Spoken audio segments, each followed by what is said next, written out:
আসসালামু আলাইকুম, কেমন আছেন সবাই? আজকে ফরিদপুরের আবহাওয়াটা অনেক ভালো। দেখেন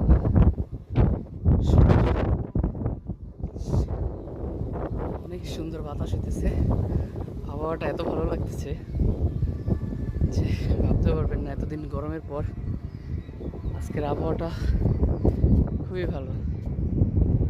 ছাদে উঠে আসলে হারানো হয়েছি। তো যারা চ্যানেলটা সাবস্ক্রাইব করেন নাই, চ্যানেলটা সাবস্ক্রাইব করে দিন প্লিজ। আর আপনাদের জন্য যারা চ্যানেল সাবস্ক্রাইব করবেন তাদের জন্য ভালো কিছু থাকবে ইনশাল্লাহ। তো চ্যানেল সাবস্ক্রাইব করে একটা কমেন্টস করে দিয়ে যান প্লিজ। হ্যাঁ,